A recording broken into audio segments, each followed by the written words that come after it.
Hey everyone, welcome back to my channel वांगशन FF. तो कैसे हो आप सब? आई होप कि आप सब अच्छे होंगे। तो आइए हमारी स्टोरी यू आर माइन के पार्ट 4 को स्टार्ट करते हैं।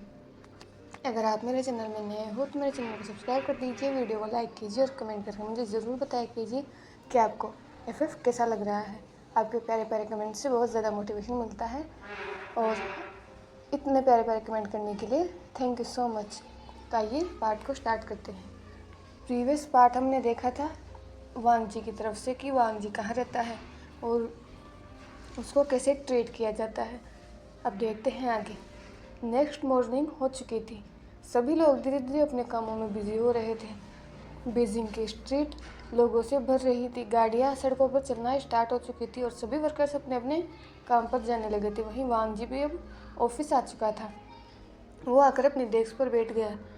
चंगशाओ ने जब वांग जी को देखा तो वो उसके पास आए। थोड़ी देर तक उसने वांग जी से बातें की। उसके बाद वो वापस अपने डेस्क पर चली गई।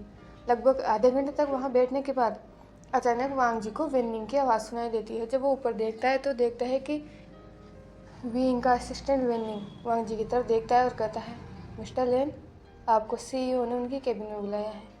ये सुनकर एक पल के लिए वांग जी शॉक हो जाता है। फिर वो खुद को कंपोज करता है और उठकर केबिन के बाहर जाता है। जैसे ही वो केबिन के बाहर जाता है, कल का वो सीन उसके दिमाग में आ जाता है। उसकी मुट्ठियाँ बिक जाती है। फिर भी वो नॉक करता है और अब की बार एक बार नॉक करने पर ही अंदर से उसको अंदर आने की परमिशन मिल जाती है। वो अंदर जाता है और विंग के सामने वो करते हुए कहता है, मिस्टर वी, आपने मुझे बुलाया? ये सुनकर विंग ने बिना उस फाइल से अपनी नज़रों को उठाए बिना जिसको देख रहा था, वांग ने कहा, आज से तुम यहाँ मेरे सामने बैठकर काम करोगे। ये सुनकर वांग जी की आंखें बड़ी हो गई। उसने विंग की तरफ देखा और कहा, आप ये क्या कर रहे हैं मिस्टर वी? मैं कुछ समझा नहीं। ये सुनकर विंग ने अपनी नज़रों को उस फाइल से उठाकर वांग जी की तरफ देखा और कहा, मैंने कहा कि आज से आप मेरे सामने उस सोफे पर बैठकर काम करोगे। It is clear? क्या आपको इतना भी सुनाई नहीं देता था मिस्टर लेन? ये सुनकर वांग जी ने विंग की तरफ देखा और कहा, पर मैं पूछ सकता हूँ कि ऐसा क्यों?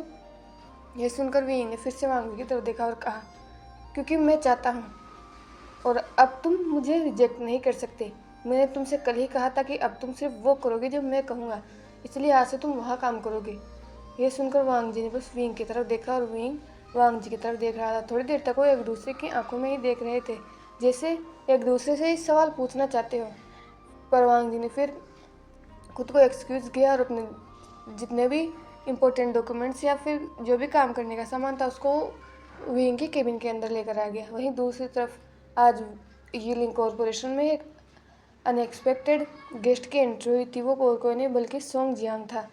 सोंग जियांग विंग की केबिन की तरफ जा रहा था, तभी उसके सामने चेंगशाओ आई। सोंग जियांग ने जब चेंगशाओ को देखा तो उसे 2 दिन पहले की पार्टी वाली वो बात याद आई कि चेंगशाओ ने कैसे वांग जी को डिफेंड किया था। वो उसके लिए खड़ी हुई थी। ये देखकर उसके फेस पर एक स्माइल आ गई।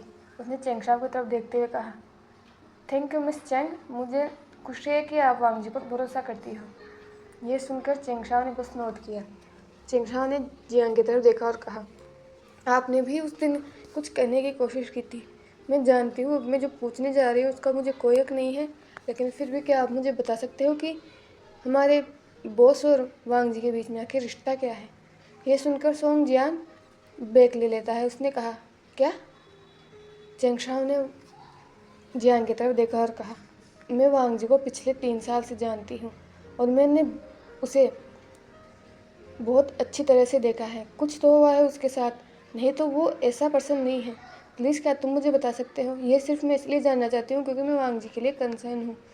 ये सुनकर जियांग ने चेंगशाओ की तरफ देखा थोड़ी देर के लिए और फिर कहा, कोई बात नहीं, उसे जानने में कौन सी बड़ी बात है, और आई होप तुम एंजॉय करोगे। तो हम कहाँ बैठ सकते हैं, क्योंकि यहाँ पर बहुत ज़्यादा क्राउड है, तो यहाँ तुम्हें मज़ा नहीं आएगा। ये सुनकर चेंगशाओ ने कहा, ऑफिस के बाहर एक ट्री है जिस पर जब भी वांग जी फ्री होता है वो वहीं जाकर बैठता है, तो हम भी वहाँ जा सकते हैं, वहाँ पर अभी कोई नहीं होगा। ये सुनकर जियांग ने नोट किया और वो दोनों ही ट्री के नीचे चले गए। थोड़ी देर तक बैठने के बाद जियांग ने चेंगशाओ की तरफ देखा और कहा, तुमने पूछा कि विंग और वांग जी का रिलेशन क्या था? तुम्हें ये पूछना चाहिए था कि विंग और वांग जी का रिलेशन कैसा था। हम लोग कॉलेज में थे, हमारे फ्रेंड्स का एक सर्कल था और ये सर्कल पूरे कॉलेज में फेमस था। लेकिन हम में से भी सबसे ज़्यादा जो फेमस था वो था शानवन कपल। विंग और वांग जी एक दूसरे से बहुत ज़्यादा प्यार करते थे, या फिर कहे एक दूसरे के लिए पॉजिटिव थे, तो ये कहना गलत नहीं होगा। हम सभी ऑलमोस्ट रिच फैमिली से ही थे, कोई भी हमें माइनर नहीं था, लेकिन फिर भी हम लोग एक दूसरे की रिस्पेक्ट करते थे। हम लोग पहले कभी नहीं मिले, ना ही हमारे पेरेंट्स एक दूसरे को जानते थे। हम सभी लोग फर्स्ट ईयर कॉलेज के फर्स्ट ईयर में मिले थे और धीरे धीरे एक दूसरे के दोस्त बन गए। इसी बीच हमारे उस दिन जब कॉलेज की फ्रेशर्स पार्टी थी और फ्रेशर्स के लिए कॉलेज में पार्टी रखी गई थी, उसी दिन विंग ने सबके सामने वांग जी को प्रपोज किया था। इस एक महीने में विंग ने वांग जी को देखा, ऑब्जर्व किया, लेकिन विंग वांग जी से पहली नज़र में ही प्यार करने लगा था। वांग जी उस इनोसेंट फेस से, उस क्यूट बिहेवियर से। और विंग ने जब हमें ये बताया था तो हम भी खुश थे, क्योंकि वांग जी को हम सब जानने लगे थे, वो एक अच्छा पर्सन था। और वांग जी ने भी विंग को एक्सेप्ट कर लिया। उसके बाद वो दोनों हमेशा एक साथ रहते, क्लिंगी रहते। और कैसे ये 4 साल बीत गए हमें रियलाइज़ नहीं हुआ। इस बीच हमें और भी कुछ पता चला, ये कि विंग और वांग जी ने एक दूसरे को मार्क कर दिया है। वो दोनों मेटेड है, इसका मतलब उन दोनों के बीच सब कुछ हो चुका था, लेकिन हमें इससे कोई प्रॉब्लम नहीं थी। हमारे ग्रुप में ऑलमोस्ट सभी कपल्स थे। हम एक कपल थे, मैं और मेरा बॉयफ्रेंड, और विंग की सिस्टर जियांग यानी का बॉयफ्रेंड था जिंजुशान, जो कि यांग जी का भाई है। वहीं वेनिंग, जो भी तुम्हारे बॉस का सेक्रेटरी है, वो नीहुई सांग का ओमेगा पार्टनर है। वहीं रही बात शानवन की, तो वो एक दूसरे को लेकर बहुत पॉजिटिव थे। विंग वांग जी को अपने फेरामोन से इतना घेरा रखता था कि हमारे ग्रुप के अल्फा भी वांग जी के क्लोज नहीं जा पाते थे, और इससे हमें इरिटेशन तो होती थी, लेकिन हमें खुशी भी होती थी कि विंग वांग जी के लिए प्रोटेक्टिव है।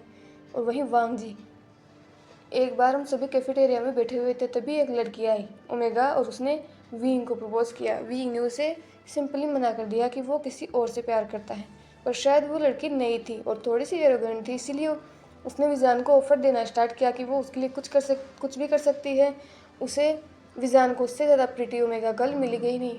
और ये सुनकर वांग जी इसका ब्लड बॉयल हो रहा था। उसने सबके सामने विजान को किस कर लिया और सबकी तरफ देखते हुए धमकी दी। उस वक्त ऑलमोस्ट पूरा कॉलेज ही कैफेटेरिया में था, क्योंकि लंच टाइम था, कि विजान सिर्फ उसका है। अगर किसी ने उसके विजान पर अपनी नज़र डालने की भी कोशिश की तो उससे बुरा कोई नहीं होगा।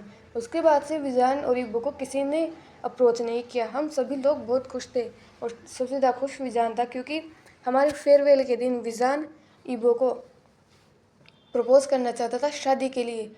विजान जियांग का अडॉप्टिव सन है, विंग जियांग का अडॉप्टिव सन है, और उसके पेरेंट्स उसके लिए कंपनी ऑलरेडी छोड़ कर गए थे, तो इसलिए विंग को पता था कि उसको फ्यूचर में क्या करना है, इसीलिए वो बस अपने अदर हाफ को अपने पास चाहता था। उस दिन विंग ने बहुत ज़्यादा डेकोरेशंस की थी, और हम सब भी खुश थे। विजान पूरे कॉलेज के सामने इबो को वांग जी को प्रपोज करना चाहता था, लेकिन ये बोलकर सोंग जियांग चुप हो गया। वहीं चेंगशाओ ने कहा, लेकिन सोंग जियांग ने एक डीप ब्रीथ ली और कहा, वही दिन शायद हम सबके खुशियों का लास्ट डे था। उसके बाद हम सभी फ्रेंड्स ने सोचा था कि हम कभी भी एक दूसरे को कांटेक्ट को लूज़ नहीं करेंगे, हम हमेशा टच में रहेंगे।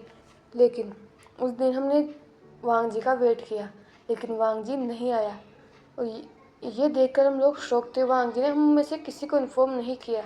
विंग वहाँ पर इंतज़ार करता रहा, और तभी हमें एक ब्लैक फिगर आता दिखाई दिया। विंग को लगा कि शायद यही वांग जी है, इसीलिए वो अपने घुटने पर बैठ गया। उसने अपने हाथ में रिंग को लिया, सामने पकड़ लिया, लेकिन जैसे जैसे वो फिगर आगे आ रहा था वो क्लियर हो रहा था, और वो वांग जी तो बिल्कुल नहीं था, क्योंकि वो एक वुमेन थी। और जब वो लड़की हमारे सामने आए तो हम लोग चौंक गए, क्योंकि ये यांग जी थी, जो कि जिंजुशान की छोटी बहन थी, जो इस साल ही इस कॉलेज में आई थी। वो फर्स्ट ईयर में थी। विंग ने जब यांग जी को देखा तो वो शॉक हो गया। वो खड़ा हो गया, उसने यांग जी की तरफ देखा और कहा, तुम यहाँ क्या कर रही हो? यह सुनकर यांग जी ने कहा, विंग, मैं तो यहाँ तुम्हें कुछ बताने आई थी।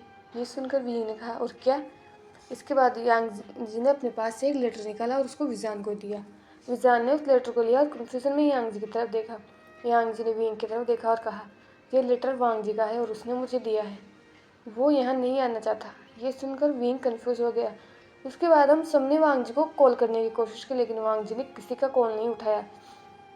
और जब विंग ने वो लेटर खोल कर पढ़ा तो वो पूरी तरह से टूट गया। हमें नहीं पता था कि उस लेटर में क्या था, लेकिन हमने विंग की हालत देखी थी। वो पूरी तरह टूट गया था। उस दिन हमने विजान का वो साइड देखा था जो हमने उसे कभी नहीं देखा। विंग शुरू से ही एक चीयरफुल पर्सन रहा है, लेकिन उस दिन वो टूट चुका था। उसके लगभग 2 से 3 महीने तक विंग अपने रूम से बाहर नहीं आया था।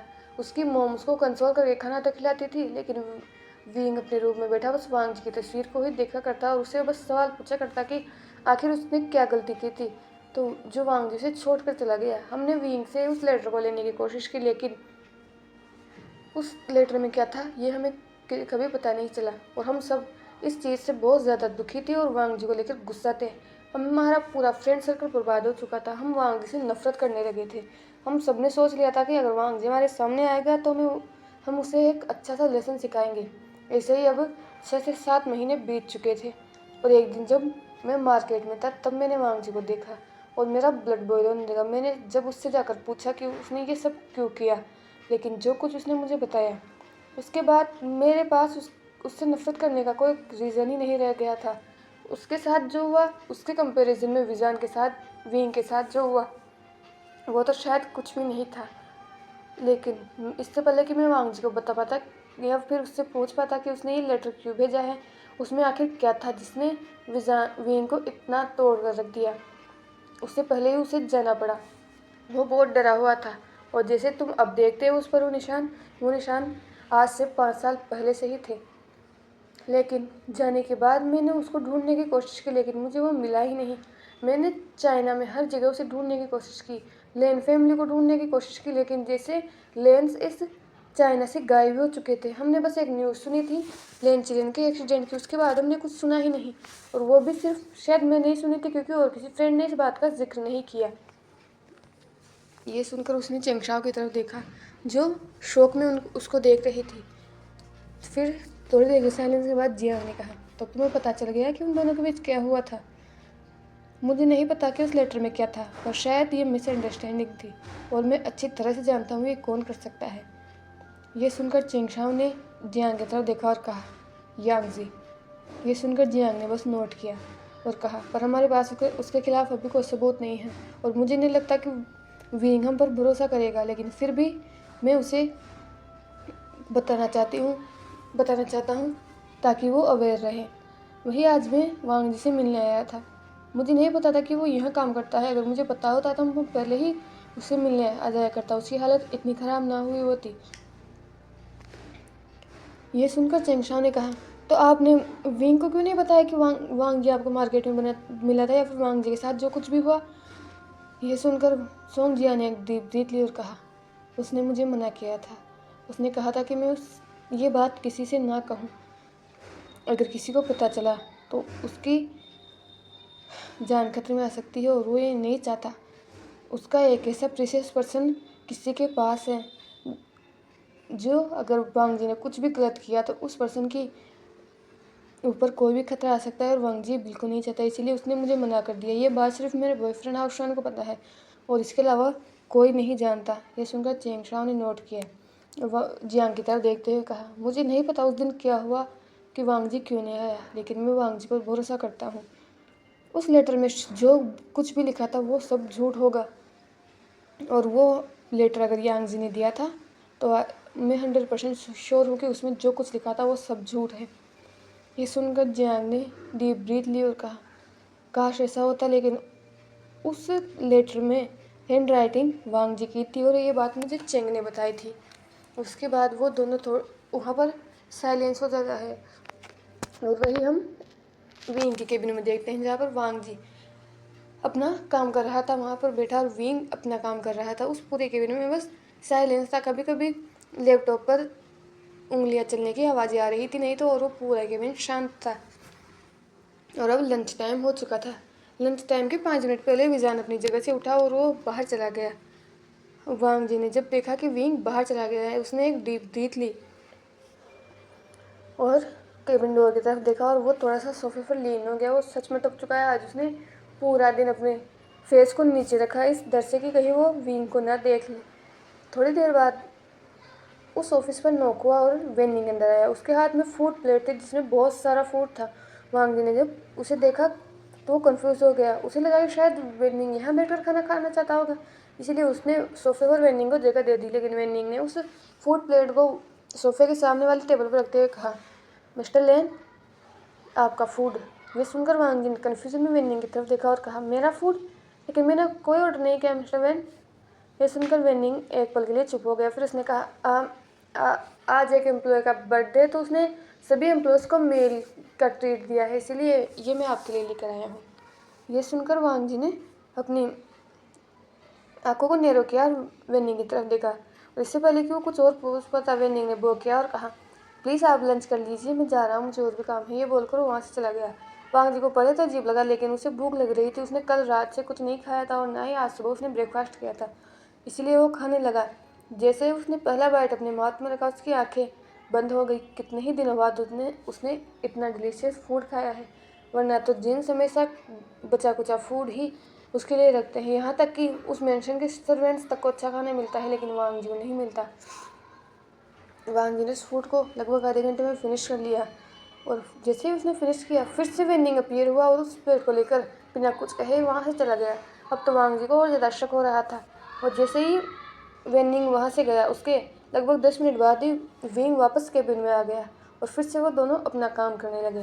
वो दोनों अपना काम कर ही रहे थे, तभी फिर से उस ऑफिस डोर पर नॉक हुआ। विंग ने बिना देखे कहा, कम इन। वहाँ से यांग जी अंदर आती है, पर इस बार वो नॉक करके आई थी, क्योंकि पिछली बार जो हुआ था उसे पता था। और इस बार वो विंग के क्लोज नहीं गई, बल्कि विंग के सामने की चेयर पर ही बैठ गई। विंग ने उसकी प्रेजेंस को फील तो किया, लेकिन उसने इग्नोर किया। यांग जी ने विंग की तरफ देखा और कहा, विंग, तुम कैसे हो? ये सुनकर विंग ने यांग जी की तरफ देखा और कहा, हम कल ही मिले थे यांग जी, मैं ठीक हूँ, थैंक यू पूछने के लिए। ये सुनकर यांग जी ने बस नोट किया। उसके बाद यांग जी बोले जा रही थी और विंग बस हाँ इसमें ही जवाब दे रहा था। वही वांग जी जो वहीं बैठा हुआ था, उसकी मुट्ठियाँ बिस रही थी। वो जेलसी से उन दोनों को देख रहा था। विंग यांग से बातें कर रहा है, उसने उससे तो ऐसी कभी बातें नहीं की, लेकिन आज उसे रिलीफ था कि यांग जी इतनी दूर बैठी हुई है। लेकिन वो रिलीफ ज़्यादा देर तक नहीं रहा। जब विंग ने एक बॉम्ब उसके सिर पर फोड़ दिया, उसने यांग जी की तरफ देखा और कहा, यांग जी। यांग जी ने जैसे ही विंग की आवाज़ सुनी, उसने विंग की तरफ देखा और कहा, हाँ। विंग ने कहा, आज रात तुम फ्री हो? यह सुनकर यांग जी के आगे एक्साइटमेंट में चमक गई। उसने कहा, ऑफ कोर्स मैं फ्री हूँ, मुझे क्या काम होगा? ये सुनकर विंग ने नोट किया और कहा, आज रात में तुम्हारे यहाँ डिनर पर आना चाहता हूँ। Family dinner? मैं अंकल और आंट से भी बहुत दिनों से नहीं मिला हूँ और मुझे उन्हें कुछ बताना भी है, या फिर कहूँ अनाउंसमेंट करनी है मेरे बारे में। ये सुनकर यांग बहुत ज़्यादा खुश हो गई और अनाउंसमेंट की बात सुनकर तो उसे लगा कि शायद विंग वांग जी से अब थक चुका है, वो उसे हट करने के लिए कुछ करना चाहता है। इसलिए यांग जी ने नोट कर दिया और अपनी तिरछी निगाहों से वांग जी की तरफ देखा, जो प्रिटेंड तो कर रहा था कि वो काम कर रहा है, लेकिन वो सुन उनको ही रहा था और उसके हाथ अपनी जगह पर ही रुक चुके थे। विंग जिन मेंशन आना चाहता है, लेकिन अगर वो जिन मेंशन आया तो वो देख लेगा कि वांग जी वहाँ रहता है, तो वो विंग को क्या जवाब देगा? अगर विंग वहाँ आया तो उसे सब कुछ पता चल जाएगा पिछले 5 सालों में क्या हुआ। और अगर वो सच्चाई विंग को पता चल गई तो विंग पहले ही उससे इतनी नफरत करता है, वो और ज़्यादा उससे नफरत करेगा।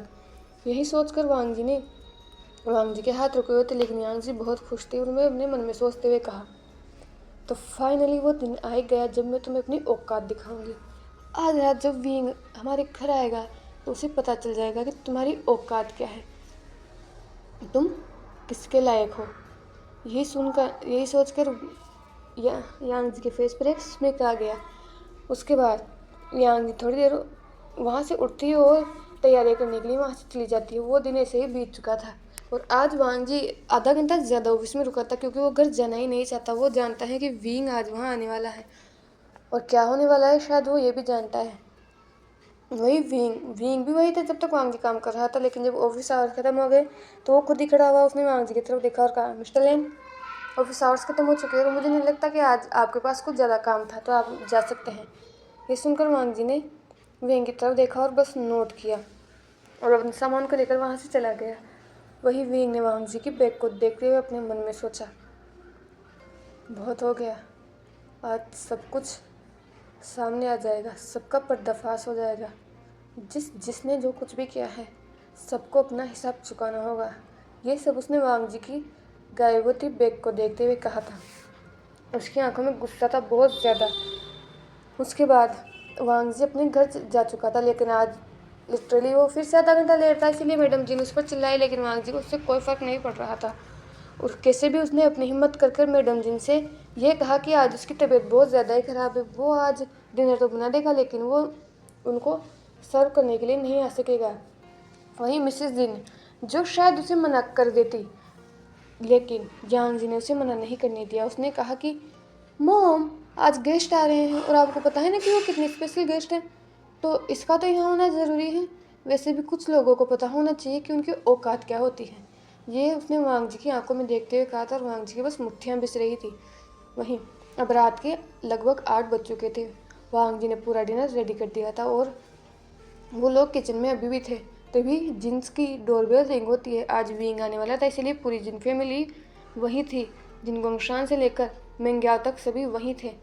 जैसे ही डोरबेल रिंग होती है, यांग जी खुशी से जाकर डोर ओपन करती है, तो वहाँ सिर्फ अकेला विंग नहीं था बल्कि जियांग चेंग भी था उसके साथ और हाउशान भी था। वो यांग जी जब उन दोनों को देखती है तो उसे थोड़ा सा डिसअपॉइंटमेंट तो फील होता है, लेकिन वो अपने फेस पर दिखाती नहीं और जाकर विंग को हक कर लेती है। और ये देखकर विंग की मुट्ठियाँ भिज जाती हैं और वो यहाँ कुछ नहीं कर सकता था। उसने यांग जी को उससे दूर किया और कहा, यांग जी ने कहा, वेलकम विंग। ये सुनकर विंग ने बस नोट किया और वो अंदर आ गया। जिससे ही वो अंदर आया, मिस्टर एंड मिसेस जिन ने उसे हक किया और वो जो वो नहीं है, नॉन सो इनोसेंट बातें विंग से करने लगे जैसे इस दुनिया के सबसे स्वीटेस्ट अंकल और आंट वही हैं। लेकिन कितने क्रूर हो सकते हैं, ये सब हम पिछले पार्ट में देख चुके हैं। थोड़ी देर तक बातें करने के बाद यांग जी ने अपनी मोम की तरफ देखा और मिसेस जिन ने बस उसने क्या नोट किया। उसने किचन की तरफ देखा और कहा, वांग जी, मेहमानों के लिए कुछ लेकर आओ। ये सुनकर जियांग चेंग, विंग और हाउ शुआन तीनों के फेस पर ही शौक साफ साफ देखा जा सकता था। वहीं थोड़ी देर बाद वांग जी आता है, जिसके हाथ में ड्रिंक्स थी। वो उन्हें लाकर उन तीनों के सामने रख देता है, पर वो उन तीनों की तरफ अपनी नज़रों को उठाकर भी नहीं देखता। थोड़ी देर बाद वो वापस चला जाता है। थोड़ी देर तक बातें करने के बाद वो मिसेस जिन उन्हें डिनर करने के लिए कहती है और यहाँ यांग जी का प्लान एग्जीक्यूट होने वाला था। उसने यहाँ पर बहुत कुछ सोच रखा था और वो सभी लोग डिनर करने के लिए बैठ गए थे और यांग जी ने आज जानबूझकर वांग जी को उन्हें सर्व करने के लिए कहा। वांग जी उन सबको सर्व करता है और लास्ट में जब वो विंग को सर्व कर रहा था तो विंग उसकी तरफ देखता है, लेकिन और एक पल के लिए वो भी विंग की तरफ देखता है। विंग की आंखों में कुछ था जैसे वो वांग जी से पूछना चाहता हो, लेकिन वांग जी ने तुरंत अपनी नज़रों को हटा लिया और उसको सर्व कर दिया और वही सर्वेंट्स के पास जाकर हमेशा की तरह खड़ा हो गया। सब लोग अपना डिनर करने लगते हैं और एक दूसरे से बातें करने लगते हैं। ये लेंस तो थे नहीं जो खाते वक्त चुप रहेंगे, ये जींस थे जो जिनकी आदतें खाते वक्त बातें करना। वहीं यांग जी, जिसने मौका देखकर वो किया जिसका उसने प्लान किया था, उसने जानबूझकर एक ग्लास ऑफ वाटर को ज़मीन पर गिरा दिया और ये देखकर वहाँ पर सभी फ्लिंच हो गए, क्योंकि उस गिलास के टूटने की आवाज़ बहुत ज़्यादा थी, यहाँ तक कि वो सर्वेंट्स भी। यांग जी ने जब ये देखा तो वो अपने सीट से खड़ी हो गई और थोड़ी सी दूर खड़ी हो गई। उसने वांग जी की तरफ देखा और कहा, तुम्हें दिखाई नहीं दे रहा कि यहाँ पर कांच टूट गया है? क्या तुम मुझे चोट लगने का इंतजार कर रहे हो? आकर इसे साफ करो। ये सुनकर वो दोनों जियांग और हाउशान शॉक थे। उनके फेस पर शॉक क्लियरली देखा जा सकता था। वहीं वांग जी ने बस नोट किया और उन कांच के टुकड़ों को वो उठाने लगा और यांग जी ने जब ये देखा तो उसके फेस पर स्मिक आ गया। उसने अपनी चेयर को वहीं वांग जी के पास ली जहाँ वो उठा रहा था। वहीं वांग जी ने जैसे ही एक कांच के टुकड़े को उठाने के लिए अपना हाथ नीचे किया, यांग जी ने जानबूझकर अपने पैर को उसके ऊपर रख दिया, जिससे वांग जी के हाथ पर कट लग गया। पर वांग जी ने अपने माउथ से आवाज़ नहीं निकाली। उसने अपने लिप्स को बाइट कर लिया। उसकी वजह से उसके लिप्स से खून आने लगा, लेकिन उसने आवाज़ नहीं निकाली। यांग जी बहुत देर तक उस हाथ को बस ऐसे ही रखती हैं, लेकिन विंग ये सब देख रहा था और उसकी मुट्ठियाँ बिछ रही थी।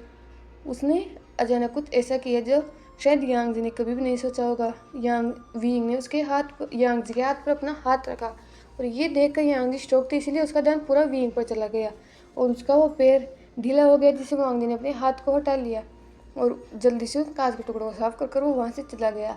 और जैसे ही वांग जी वहाँ से गया, विंग ने अपने हाथ को हटा लिया।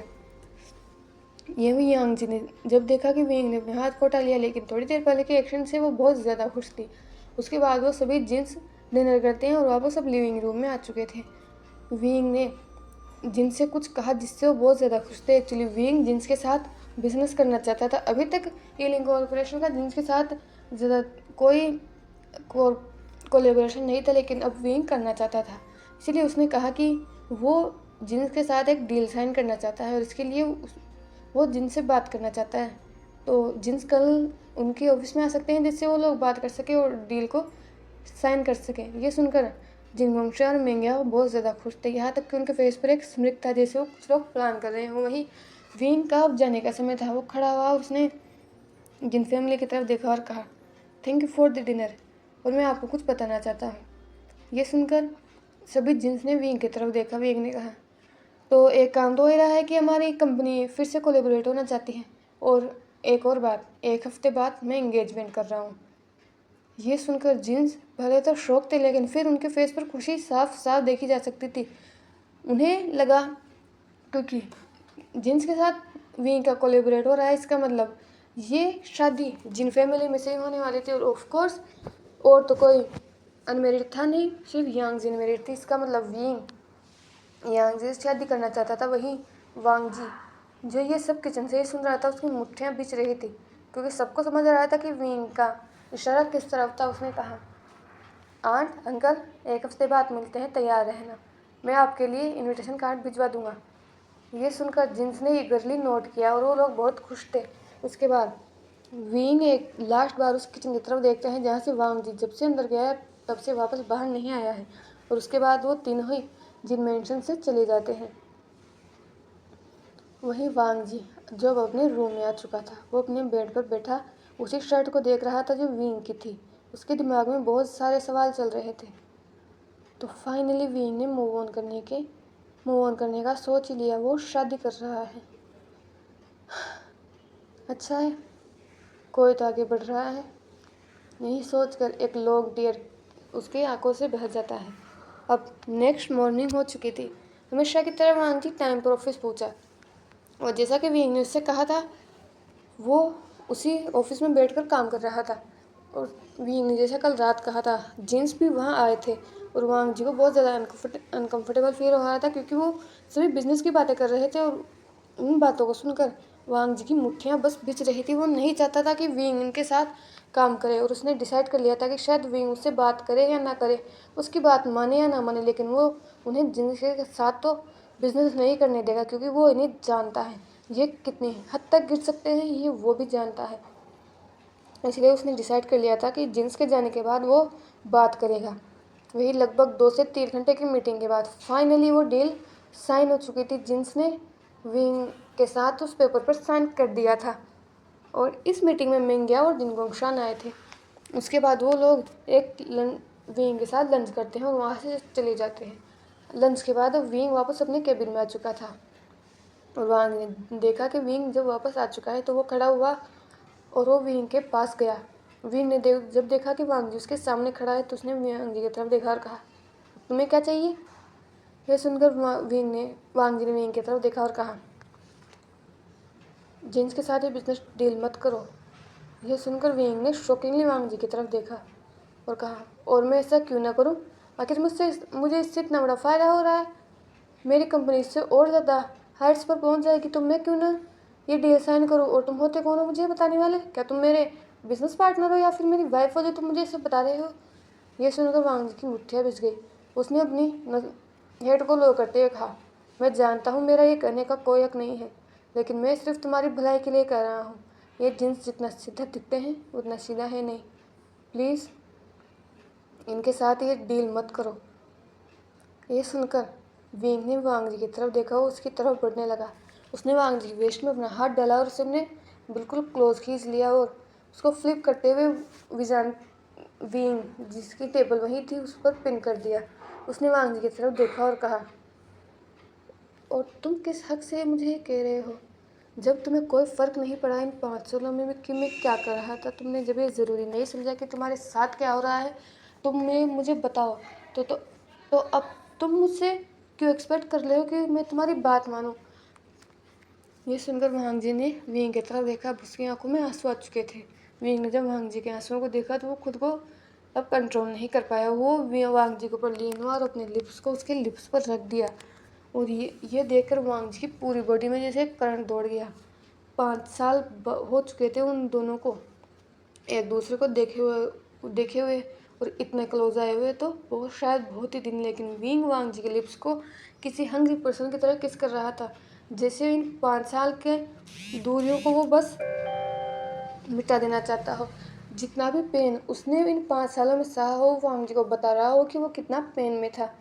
विंग वांग जी को किसी हंग्री बिस्ट की तरह किस कर रहा था। थोड़ी देर तक तो वांग जी शौक था, लेकिन आखिर वो विंग का मार्क डोमेका है, आखिर अपने अल्फा के टच से वो कब तक दूर रह सकता था। इसीलिए उसने भी अपने हाथों को विंग की नेक में डाल दिया और उसे किस करने लगा। विंग ने किस करते हुए वांग जी को अपनी टेबल पर बैठा दिया और ज़्यादा उस पर लीन हो गया।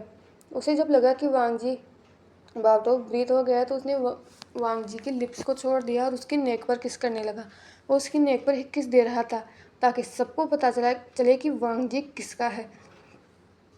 यही सोचकर विंग वांग जी की नेक पर किस दे रहा था और वहाँ जहाँ उसने मार्क किया था वहाँ पर उसने एक बार फिर से अपने अल्फा टीट को बाहर निकाला और एक बार फिर से वांग जी को मार्क कर दिया, जिसकी वजह से वांग जी की पूरी बॉडी पेन कर गई। उसके माउथ से चीख निकल गई, लेकिन थैंक गॉड वो ऑफिस साउंड प्रूफ था, इसलिए बाहर किसी ने नहीं सुना। नहीं तो वो वांग जी इतनी ज़ोर से चीखा था कि पूरा ऑफिस शायद गूंज जाता। वहाँ वांग जी के नेक पर बाइट करने के बाद विंग ने उस स्पॉट को सक करना स्टार्ट किया जिससे वांग जी को पेन ना हो, लेकिन वांग जी की आंखों से आंसू निकल चुके थे। वो पेन बहुत ज़्यादा था और विंग ने नोटिस किया कि वांग जी अब कुछ रिस्पॉन्स नहीं दे रहा है। उसके हाथ जैसे एक जगह रुक गए। जब उसने ये नोटिस किया तो उसने वांग जी की तरफ देखा तो वांग जी लिटरली बेहोश हो चुका था और ये देखकर विंग एक पल के लिए तो डर गया। उसने वांग जी को उठाने की कोशिश की, लेकिन वांग जी शायद बहुत वीक था और इसकी बॉडी से ही देखा जा सकता था। विंग ने वांग जी को अपनी गोद में उठाया और वो वहाँ ले गया। उसके ऑफिस में एक छोटा बेडरूम था, वो उसे वहाँ ले गया। उसको वहाँ लेटाने के बाद थोड़ी देर तक वो वहाँ बैठा। उसने वांग जी की तरफ देखा।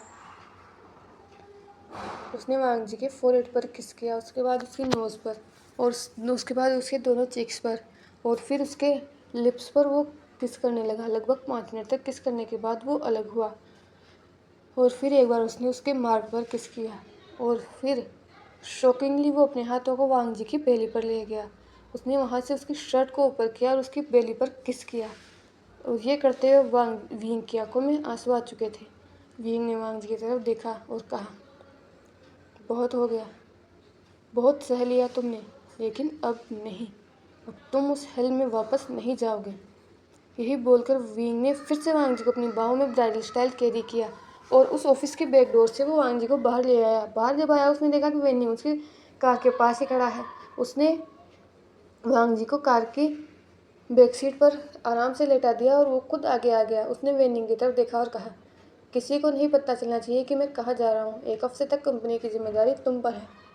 यह सुनकर वेनिंग ने बस नोट किया और उसके बाद विंग वांग जी को उस ऑफिस से लेकर चला गया और पता नहीं वो उसे कहाँ लेकर गया था। क्या विंग वांग जी को सज़ा देने वाला था?